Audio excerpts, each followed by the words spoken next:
Good evening and welcome to News Sources, the show that brings you a no-holds-barred perspective on current affairs. Indeed, and tonight and every Wednesday we shall have an all-female panel to discuss both current affairs and topical issues.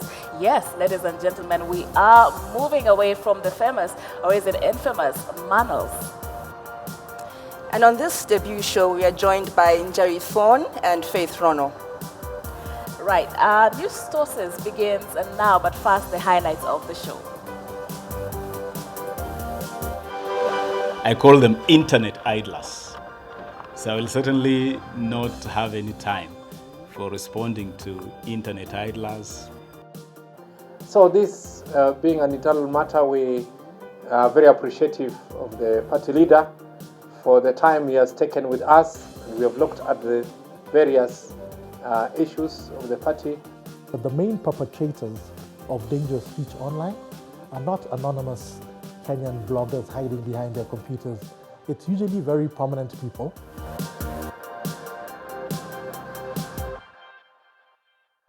Now, Ababu Namwamba could possibly be on his way out of the Orange Party due to what Western MPs are terming ill treatment from the party's top brass. In recent months, the ODM Secretary General has been conspicuously absent from key party events, citing the birth of his third-born child.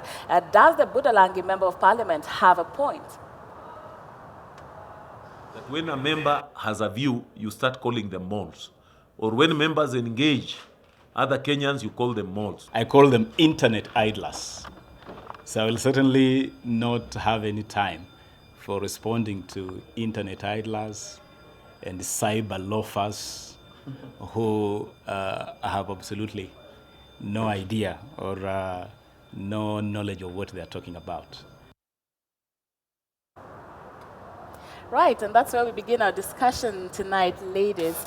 From that, what Ababu Namwamba has been talking about. What do you think, Njeri? Do you think we are seeing an Ababu that is exiting from ODM and indeed CORD? Well, I'm not privy to the sort of intrigues within ODM. But if somebody says that they're being profiled and they're being frustrated and they're being bullied, I don't think it's something we should ignore. In the name of democracy, even within parties, it should be democratic. And of course, we remember what happened in Kasarani in February 2014. So if he is indeed disgruntled, I think he has every right to be and he has every right to speak. Otherwise it would be undermining democracy. So there's definitely some sort of division within that, within ODM. I think he's been supported by other MPs within the same party, so something's definitely brewing. People are unhappy within that party, there's no doubt. Does this bode well for the Jubilee Party to see some sort of discord in CORD, if you will? Or Faith, what do you reckon? Do you think this is going to shake up the political landscape, or is it just something that's going to come and go? First, I would like to say that, this is not something new happening within ODM and within CORD, because we have seen such divisions before. Remember when they wanted to do the party elections last year in 2014, I think it was February 2014, there was some sort of division, and you know what, Namwamba has been very critical about what happened in Kasarani. And yesterday, what we've seen lately with about 8 MPs, leaders from the region, saying that we are actually unhappy. We are being bullied. The ill treatment that they're talking about, it's not something that should be ignored. It's a serious issue within the party, and I think this is something that probably the party leader, should take with a lot of concern. Yes. And should he actually, leave the party? What, in your assessment, Njeri, do you think this would have any impact in ODM? Should who leave the party? The party Ababu, leader? Yeah, should All right. Ababu Namwamba leave? All right. I mean, that's up to him. Yeah. He's an individual in his own right, and he's a highly educated man. And I think what's frustrating him there is the groupthink within ODM, whereby they're so hell-bent on unity that it overrides any sense of logic and reason and looking at solutions from alternative perspectives. That's what's happening within ODM, yes, but Within there ODM. should be groupthink and unity in terms of the bigger picture, which is to get the party leader No, elected. groupthink is an interesting sort of psychological phenomenon. It's not something that works very well. You need a diversity of opinions in order to come to solutions for the different problems that we face. Now, what they're caught up in is the idea of unity because they're looking at winning the elections. So they're not looking at offering different solutions and viable alternatives to the things they criticize. And of course, he's also been accused of being a mole, which I think is quite childish. But sorry, Faith, before you go, but is that any different from Jubilee because the focus is on winning the next election, isn't it? Yes, but I would say party democracy is very important. When they're saying that, Namwamba is basically speaking his mind, and somebody somewhere is thinking, he's a Jubilee mole or something, I feel like then we don't have democracy anymore. So really, and it could be also political realignment. People thinking about the next general elections and saying, you know what, you need to probably quotas more and say because they're open.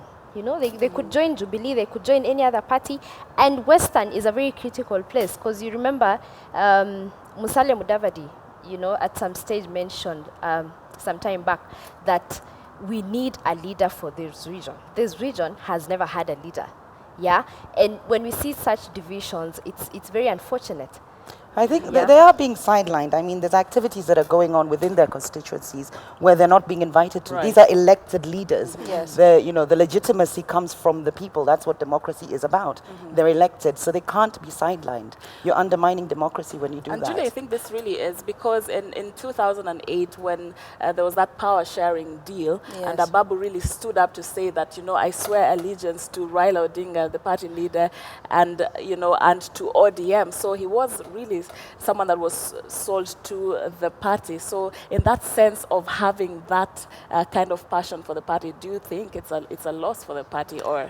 It's probably a loss for the party, but I still think they should focus on the bigger picture, which is to get their party leader elected. But on that note, ODM legislators are not taking suggestions that their SG could be on his way out lightly. The MPs, mostly from Western Kenya, are telling Ababu that he should come back from paternity leave quietly and serve the party instead of rustling feathers and unsettling the party leadership.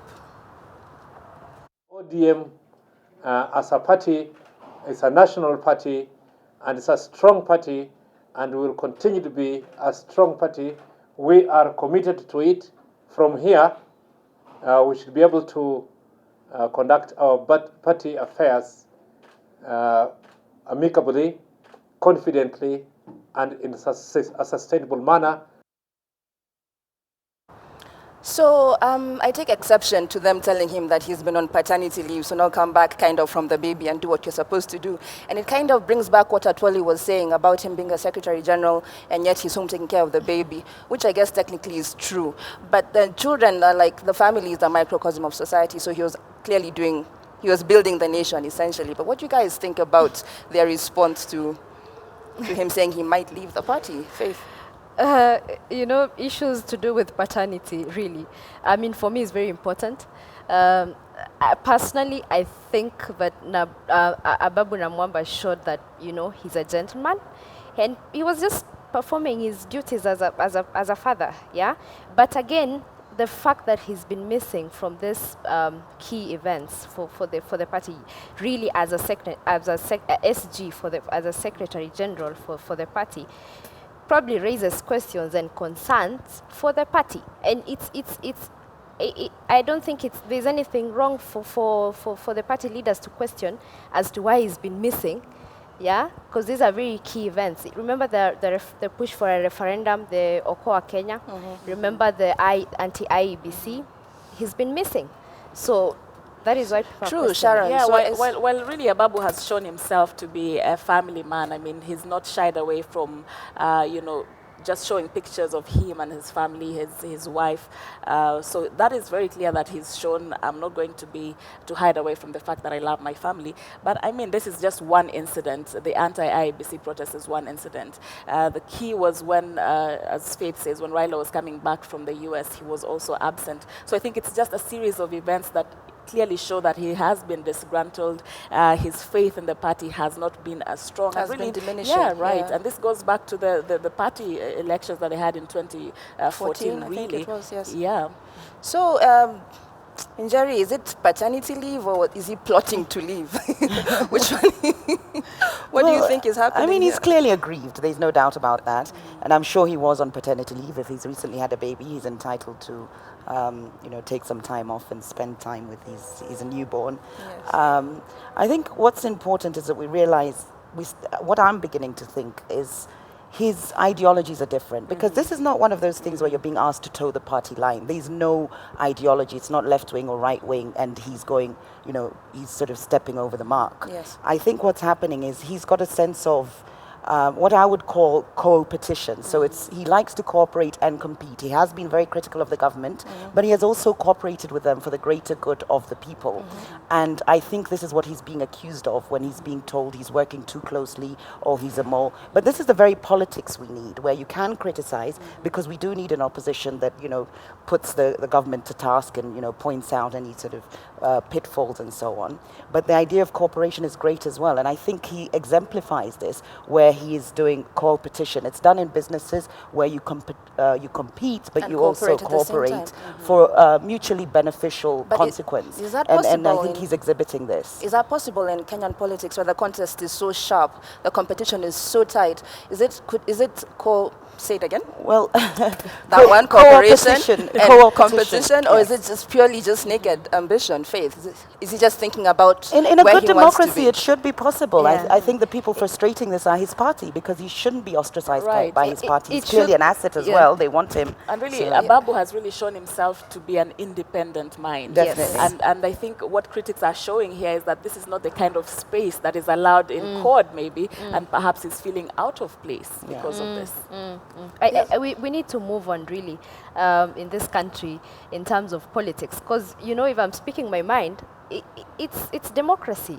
You can't just tell me don't say this because you're in ODM or because you're in CORD, so don't even support the government or talk nicely about government. Yeah. But what I question here is our political system, where people are always jostling for positions. So in my mind, when somebody says they're speaking their mind, I'm thinking that they're scheming to make some kind of move one way or the other. Because it happens over and over and over again, to the point that it's not even a cliche, it's just reality. Right. Jerry. I think that's slightly a pessimistic and skeptical view. Yes, there are people looking for power, but in the same breath, there's a lot of leaders out there that could do a lot for their communities and in turn for the country.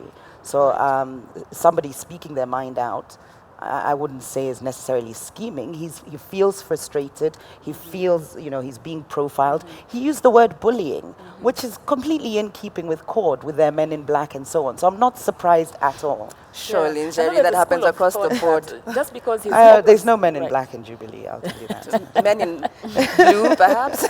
Right, and I mean, just because he's opposition, or just because any leader is in opposition, does it mean they have to work against the government, really? Because we need to move away from this place where we are always in a state of campaigning and actual working. Yeah. Like these allegations that are made, I mean, we don't know. I don't know how true they are, whether he's a mole, whether he's, working together with Jubilee. But just the mere fact that he would cooperate with the president, I mean, the president is... But He's cooperating with the development agenda. That's what he's cooperating with, for his people, for the greater good of Kenya. That's highly We shouldn't unlikely, oppose Jerry. that. He is cooperating, and that's what they have a problem with. Well, the whole point of an opposition is to oppose the government and to point out But everything not that to the government oppose is doing. development. politically. Development- What's happening is they're opposing development. Development There's has- a very big difference. development is they're not quite opposing separate an from a political ideology. It's party. not sociology over sort of extreme capitalism or left wing and right wing. The opposition is opposing development. They have a problem with that. That would assume that the government is actually developing the country, which It is is. also a question It that is, needs to be absolutely. asked. Look at the rural electrification, the number of roads that have been built, computers in schools now. Many, It many is of which came developing, from absolutely. from the coalition government. But we've managed to implement it. They've managed to implement All right, it. ladies, I have to move this forward. And Deputy Party Leader Wycliffe Oparanya has also responded in a tough-worded statement. He says, and I quote, that Ababu is reckless, arrogant, and selfish. We are now joined by the Deputy Party Leader, Hassan Joho. And Mheshimiwa, thank you for making time to join us this evening.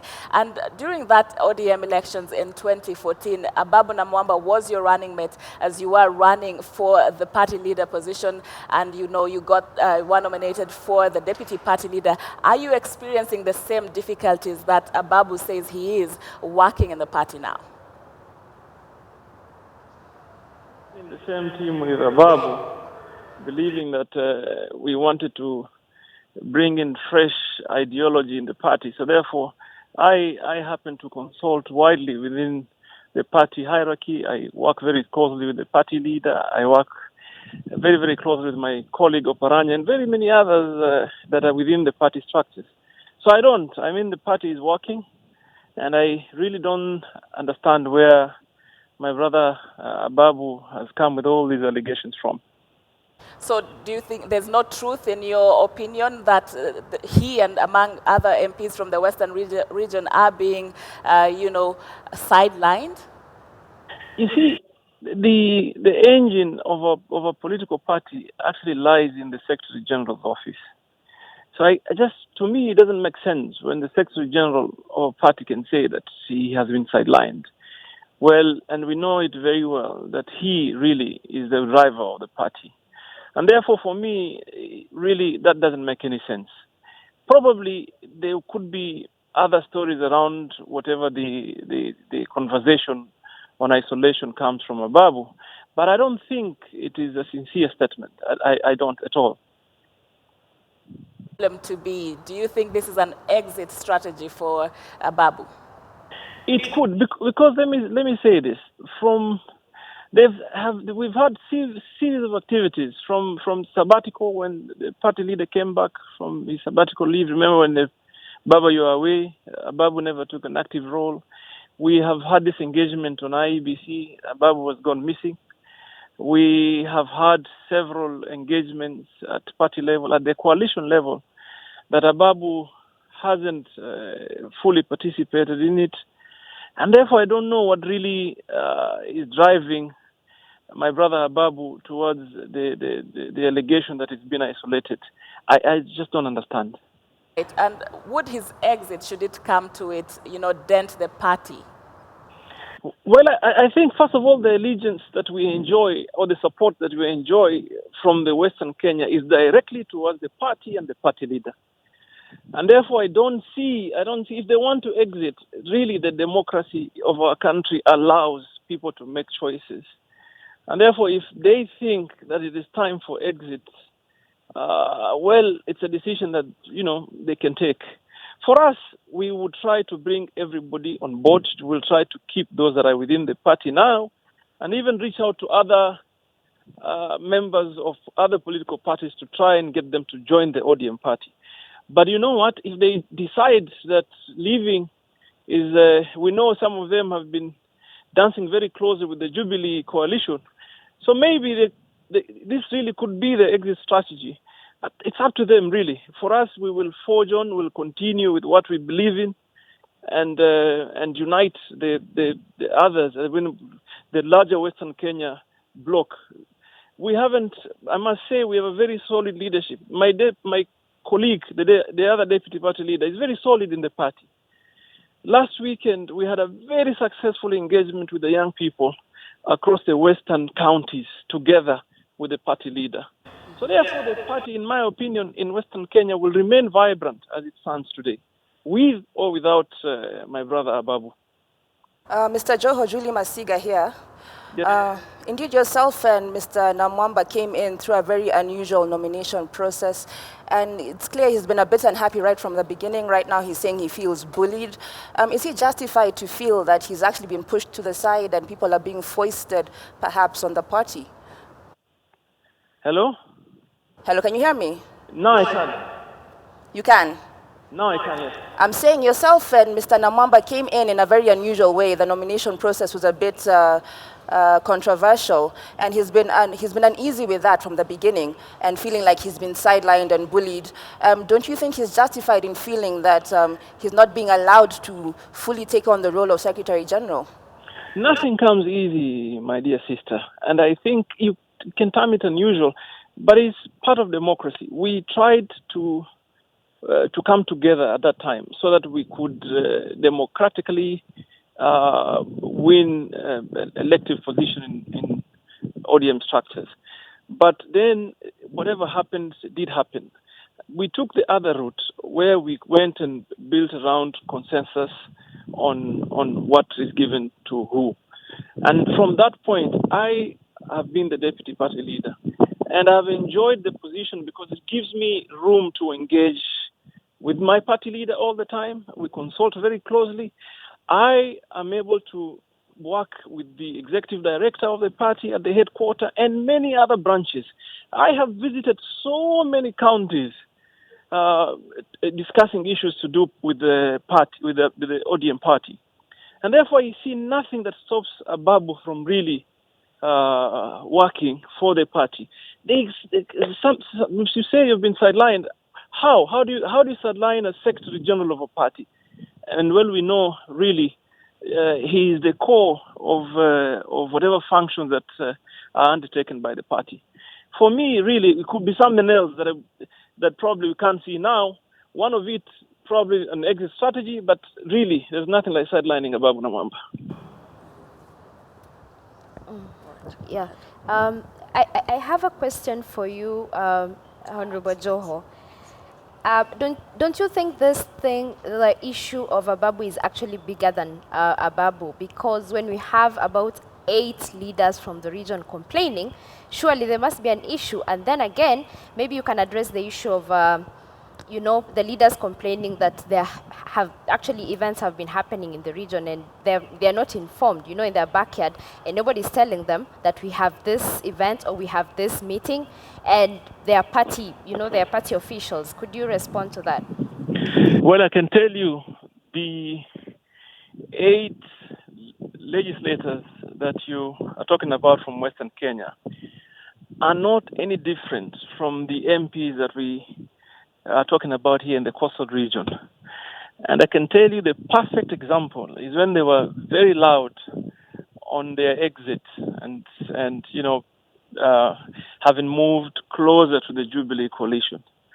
But I can tell you, unfortunately, we as leaders, sometimes we forget that it is the people that make us who we are.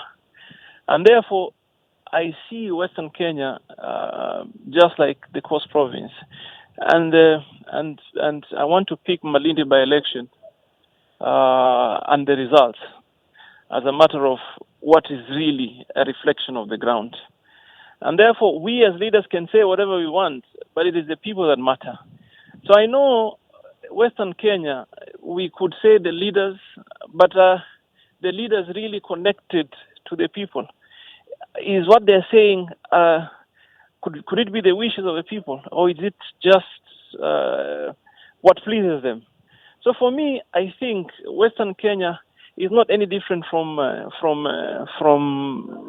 coastal region. And because they chose to support ODM or Quad Coalition because of deep issues, historical issues that needs to be addressed, marginalization, and many, many other issues that affect their day-to-day lives. I don't think the leaders, the 8 legislators, are in touch with the reality on the ground.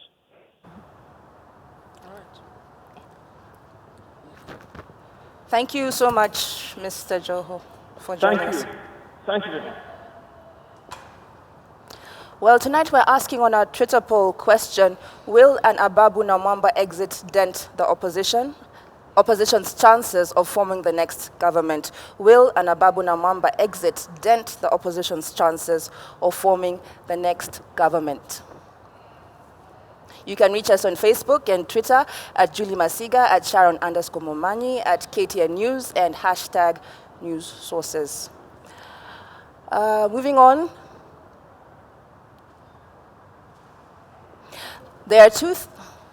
Right, now there are two things that are certain in life, death and taxes, and now the Court of Appeal is handing the taxman a new lease on life by opening the door for Kenya Revenue Authority to tax age-old profession of prostitution among other illegal businesses. Now, should KRA be empowered to benefit from taxpayers who break the law? And just to get into that discussion, what do you think about that, Njeri? I think your very framing of the question is wrong. They're not being empowered. They're not being empowered to benefit from illegal activities. I think the ruling today is actually in keeping with what's happening globally. Right. Most notably, most of us would know of Al Capone, who was done for tax evasion because they had no evidence on his criminal activity. But it's very important that we realize, if we look at the law in itself, I think it's the Income Tax Act. Section 3(1 says all income is taxable, all. So at what point are we saying if it's been unlawful, it shouldn't be taxable? Because there's two crimes that you would be committing if you didn't pay tax on your unlawfully acquired income, in that you would be evading tax and the initial crime. So this stops you from being charged with two crimes. And also, I think, just to justify or satisfy my sense of justice, I, as a lawful or law-abiding citizen who makes my money lawfully and then goes on to pay tax, find it very unfair that people who are making their money unlawfully are exempt from tax. I mean, that's a double whammy there. But how does that work, Jerry? Because on one hand, we're saying it is illegal to actually be doing business in this sense, but then the state is coming to get taxed. Well, counterintuitive as it may seem, and it's seemingly going against the idea of, making sure the things that are prohibited are prohibited. But the way to look at it is that when you declare your income to KRA, you're telling them what you've made, what your income is. You don't have to declare the source of your income. Yes. Unless there's an audit trail and they follow it through.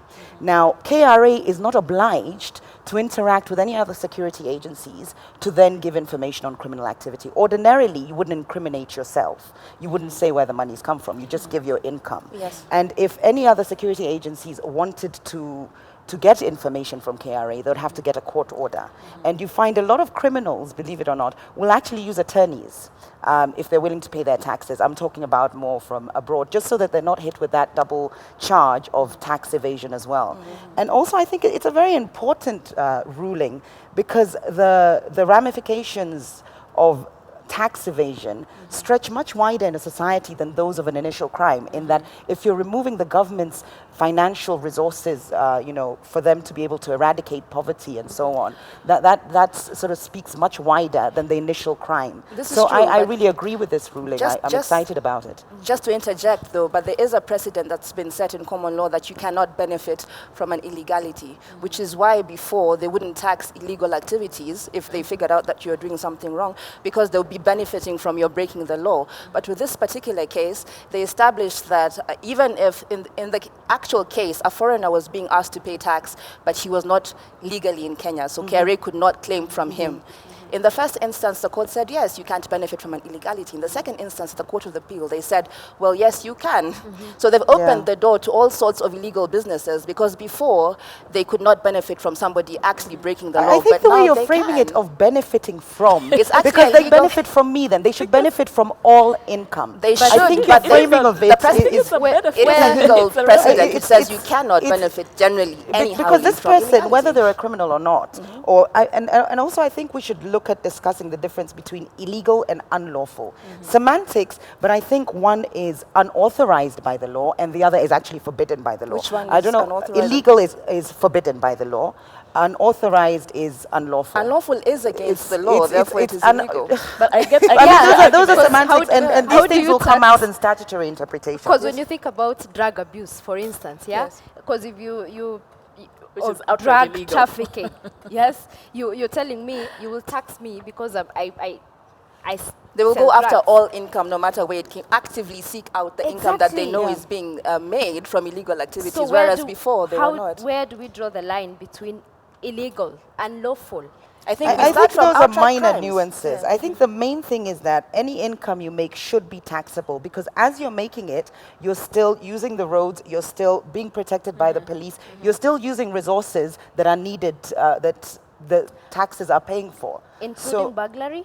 Right, I understand your argument, Njeri, actually, but I think in the sense that, right, you are making money out of your business, and that your argument was that you don't have to declare it, that it is what it is.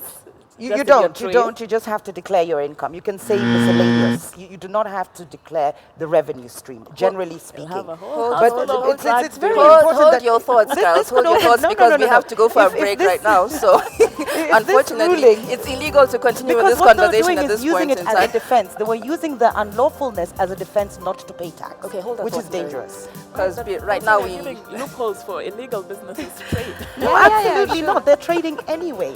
All These right. are two Jerry, different crimes. Jerry, order in the courtroom. Now we have to go for We a agree break. to disagree. After this very robust discussion, please join us after the break when we continue with News Sources, your home of current affairs and political analysis. Thank you.